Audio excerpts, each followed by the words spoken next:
La mort de Ace fut un événement triste et très important, pas pour nous mais pour notre protagoniste préféré, Luffy, venait de perdre son deuxième frère et compagnon du Mont Corvo. Cette période de One Piece fut très triste car à part dans des flashbacks, on n'aurait jamais cru que Eiichiro Oda tuerait deux personnages, dont l'un qui était très proche à son personnage principal. Je vous rassure, Oda déteste plus que tout tuer ses personnages, mais là il n'avait pas le choix, il se devait de mourir.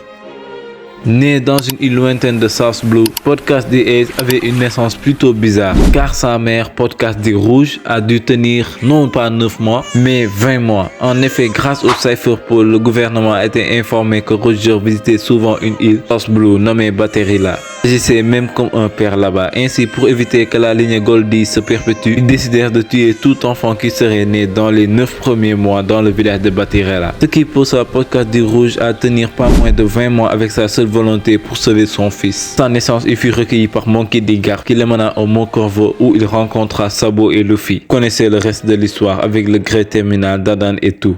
Mais fais attention à toi, Ace! C'est promis!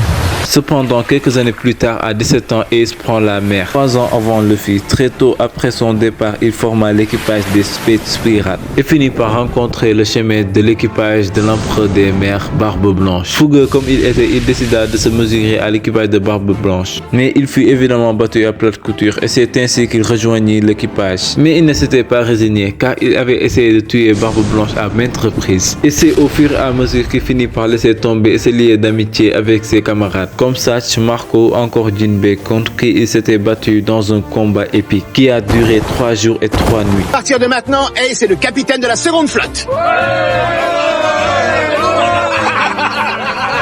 Hé, ne fais pas ton timide, c'est ta fête aujourd'hui, mange.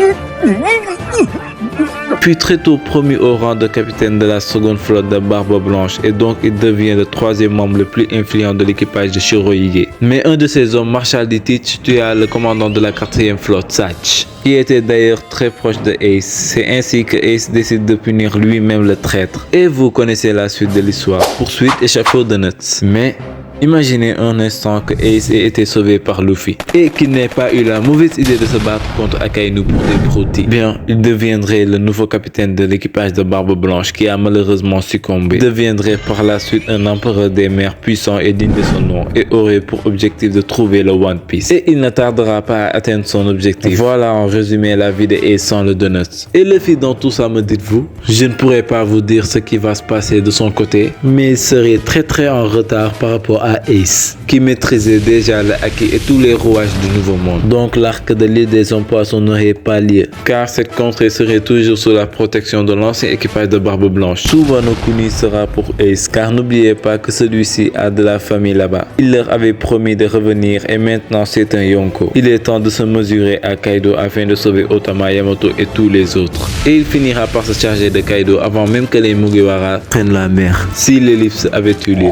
Pour ce qui est des poneglyphes et de la langue ancienne, il trouvera sûrement une solution, car si Shanks décide d'aller trouver le One Piece tout d'un coup, ou Oda dit subitement qu'il faudrait 2 ans à Akainu pour qu'il trouve le One Piece, ce n'est pas pour rien. Donc tout ça pour dire que sans la mort de Ace, One Piece ne serait plus One Piece et le personnage de Luffy n'aurait pas l'éclat qu'il a en ce moment, car il sera étouffé par son frère. Podcast D. Ace avait tellement de potentiel que l'œuvre n'avait pas besoin de lui, car on n'avait pas besoin de 2 rois des pirates. En plus, en voyant des personnages comme Ods et des centaines d'autres pirates risquer leur vie pour Ace, on ne peut pas s'empêcher de s'en rendre compte qu'en fait, tout comme Luffy, Ace va d'île en île, répandant toujours le bonheur dans son chemin. Oui, Ace avait le même pouvoir de rassembler les gens dont Mihawk parlait durant l'arc Marineford. Et c'est cette similarité qui rendait Ace aussi dangereux pour Luffy. Donc la survie de Ace aurait été un gros frein pour Luffy, alors qu'au contraire, la mort a été plus que bénéfique pour le futur roi des pirates, le rendant bien plus fort, tant physiquement que spirituellement. En résumé, ce que je voulais dire dans cette vidéo, c'est que pour Eiichiro Oda, Ace c'est juste un déclencheur pour rendre Luffy encore plus puissant qu'avant, en le poussant à se questionner et à se rendre compte qu'il était faible et qu'il devait devenir encore plus fort. Bon, voilà, la vidéo aura été très courte, c'est juste une pensée qui m'est venue et j'ai voulu en parler. Si vous n'êtes pas d'accord, vous pouvez parler dans les commentaires, chaque avis compte. Je ne détiens pas la vérité, si ça se trouve, tout ce que j'ai dit depuis le début est complètement fausse. Allez, Diana!